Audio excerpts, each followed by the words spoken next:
Hi everyone, welcome back to my channel. నా పేరు స్వాతి. మనం ఆల్రెడీ భగవద్గీత ఈ వీక్లీ వన్స్ ఒక శ్లోకం నేర్చుకుందామని అనుకున్నాం కదా. సో ఫస్ట్ శ్లోకం వచ్చేసి నేను ఆల్రెడీ షార్ట్లో పెట్టాను అనమాట, ఎట్లా పలకాలి అనేది. సో అది చూసి మీరు నేర్చుకోవచ్చు. అట్లీస్ట్ అది మల్టిపుల్ టైమ్స్ వినకపోయినా ఒకసారి విని దాని తర్వాత మీరు చదివి నేర్చుకోవచ్చు, అట్లా కూడా ఉంటుంది. సో ఇది వచ్చేసి నేను ఎక్స్ప్లెయిన్ చేద్దామని చెప్పేసి, భగవద్గీత ఇంట్రడక్షన్ అన్నీ పెడదామని చెప్పేసి లాంగ్ వీడియో చేస్తున్నాను, షార్ట్లో సెట్ అవ్వదని.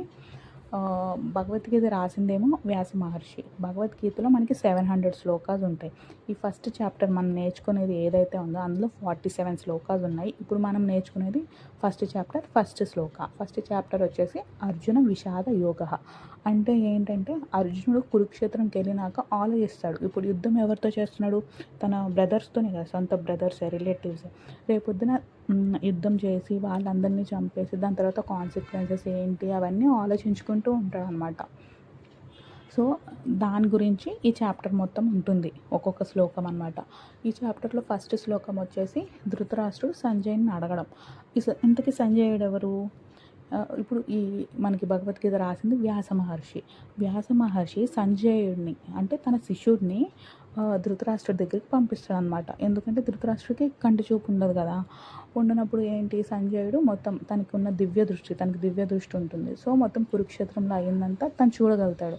ఆ చూడగలిగిందంతా ధృతరాష్ట్రుడికి చెప్తూ ఉంటాడనమాట. చెప్తూ ఉంటే అది విని ధృతరాష్ట్రుడు ఊహించుకుంటాడు తన కళ్ళ ముందు ఏం జరుగుతుంది ఏంటి అని. సో సంజయుడిని ధృతరాష్ట్రుడు అడుగుతాడు, ఇప్పుడు కౌరవులు పాండవులు ఒక చోట చేరుకున్నారు యుద్ధానికి, కురుక్షేత్రం. సో ఇప్పుడు అక్కడ ఏం జరుగుతుంది అని చెప్పేసి అడుగుతాడు అనమాట ధృతరాష్ట్రుడు. ఇప్పుడు యుద్ధం జరుగుతుంది, కంపల్సరీ యుద్ధానికి వెళ్ళినప్పుడు యుద్ధమే జరుగుతుంది. కానీ ఎందుకు అడుగుతాడు?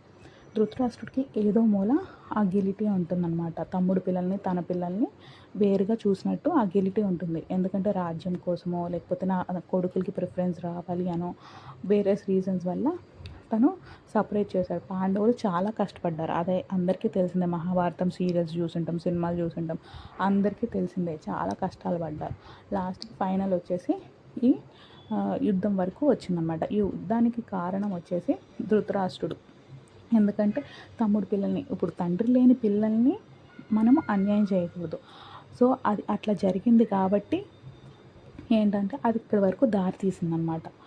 సో పాండవులను కౌరవులు యుద్ధానికి సిద్ధమయ్యారు. ఇప్పుడు ఈ యుద్ధంలో ఏం జరుగుతుంది అని చెప్పేసి ధృతరాష్ట్రుడు సంజయుడిని అడుగుతున్నాడు, ఏం జరుగుతుంది అక్కడ అని. తనకి కాన్ఫిడెన్స్ ఉంటుంది, నా కొడుకు బలవంతుడు, 100 మంది ఉన్నారు కౌరవులు, పాండవులు 5 మంది, ఓడించగలరు అనే కాన్ఫిడెన్స్ ఉంటుంది. కానీ ఏదో మూల తప్పు చేశాను అనే బాధ కూడా ఉంటుంది. సో మనం ఒకటి గుర్తుపెట్టుకోవాల్సింది ఏంటి అంటే, బలగం కాదు, ఎప్పటికైనా సరే న్యాయం గెలుస్తుంది. మనం న్యాయంగా ఉండాలి. ఇప్పుడు కష్టం వెనుక సుఖం అనేది ఎప్పుడూ ఉంటుంది. ఇప్పుడు కష్టపడుతున్నాం కదా అని చెప్పేసి రేపు మంచి రోజులు రాకుండా ఉండవు. Everything has its own time. మనకి టైంని బట్టి ఈరోజు మన బ్యాడ్ టైం, రేపు మన గుడ్ టైం. ఇప్పుడు మన గుడ్ టైం ఉందని చెప్పేసి మనం విర్రవేయకూడదు. మన గుడ్ టైంలో మనం చేసే కర్మలు అంటే మంచి పనులు, అది మన బ్యాడ్ టైంలో మనం సేవ్ చేస్తాయి అన్నమాట. సో అందరూ ఏంటంటే try to be as good as possible. ఎంత మంచిగా ఉండాలనుకుంటే అంత మంచిగా ఉండాలి. దేవుణ్ణి అందరినీ మంచిగా చూస్తాడు అప్పుడు.